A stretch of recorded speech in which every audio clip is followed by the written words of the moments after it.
Сәлеметсіздер ме оқушылар, білім алушылар. 6-шы сынып. Сабақ тақырыбы тіл халық қазынасы. Бөлімі ұлттық және отбасылық құндылықтар. Фонетика. Сабақтың мақсаты ауызекі сөйлеу мен көркем сөйлеудің стильдік ерекшеліктерін қолданылған тілдік құралдар арқылы таныңыз. Екпіннің түрлерін сөз екпіні, тіркес екпіні, психикалық екпін, сөз және сөйлем ішінде орынды қолданыңыз. Сабақтың мақсатын, сабақтың тақырыбын, бөлімі түсінді деген ойдамын. Келесі. Бірінші тапсырма. Мынау әңгімені жақсылап тұрып оқиық, балалар. Сабақ тақырыбы қазақ тілі бай тіл ме?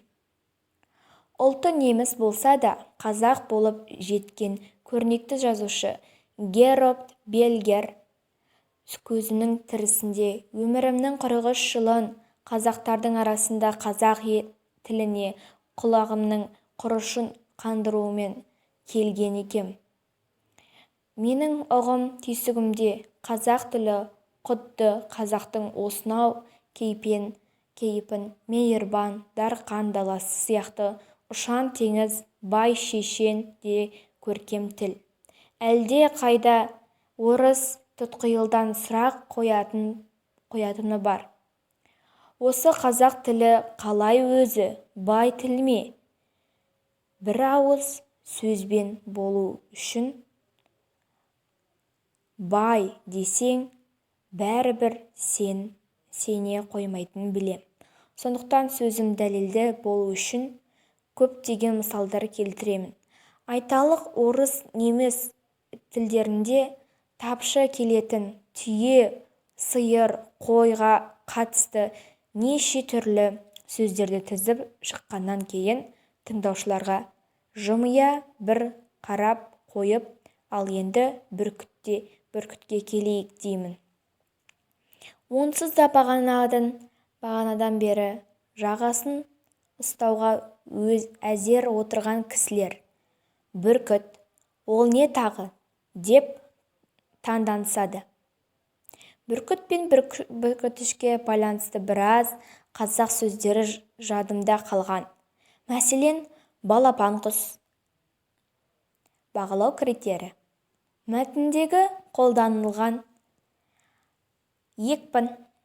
Сөйлеген кездегі белгілі бір сөздің буынның және дыбыстың ерекше көтеріңкі дауыспен айтылуы. Екпіннің көтеріңкі дауыспен айтылуы, яғни ерекшелігі. Екпіннің 4 түрі бар. Сөз екпіні, ой екпіні, дыбыс екпіні, тіркес екпіні. Тіркес екпіні сөйлемдегі тіркескен сөздердің барлығының бір ғана екпінге ие болуы. Қыпша бел, тез жазды және тағы басқалар. Яғни тіркес екпіні және де екпіннің өзі. Мінекей осылай екіге бөлінеді екен. Ал екпіннің 4 түрі бар екен. Сөз екпіні, ой екпіні, дыбыс екпіні, тіркес екпіні. Осыны дәптерімізге көшіріп жазып алайық, балалар, міндетті түрде. Екінші тапсырма. Берілген сөздердің ішінен тіркес екпінін тауып астынсыз дейді. Көрнекті жазушы, ұшан теңіз, көркем тіл, балапан құс, отырған кісі, бағанадан бері, әлі таныстарым, жадымда қалған, көк түбіт, қойға қатысты, қысқа қайырып, сұрақ қою. Яғни берілген сөздердің ішінен тіркес екпінді. Жаңа біз ережесін айтып өттік қой. Видеоны артқа қарай ауыстырып, тіркес екпінін өздеріңіз оқып алып, кейін осы тапсырманы орындайсыздар деген ойдамын. Бұл негізінде екінші тапсырма өте қызықты және де бір ойға беретін, яғни қызықты тапсырма. Мен сіздерді күтіп отырамын, міндетті түрде. Болдыңыздар ма, балалар? Болсақ, келесі үй тапсырмасынан келейік. Екпін түрлері сөйлемдер. Бірінші сөз екпіні, яғни сөз екпіні, дыбыс екпіні, тіркес екпіні, ой екпіні деп жаңа төртке бөлдік қой. Соларды мынау А, Б, С, Д, Е, Ж немен байланыстырамыз, иә? Байланыстырып алғаннан кейін дұрыс жауабын міндетті түрде өздеріңіз тексеріп немесе білетін адамдардан тексеріп, өте қызықты тапсырма.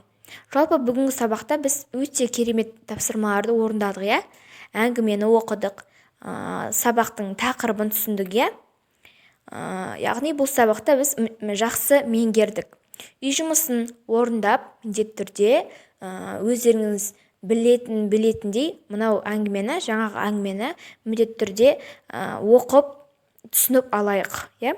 Балалар, мінекей бүгінгі сабақ өте қызықты болды деген ойдамын. Маған түсінікті, қызықты болды, сіздерге де солай деген ойдамын. Келесі кездескенше сау болыңыздар балалар.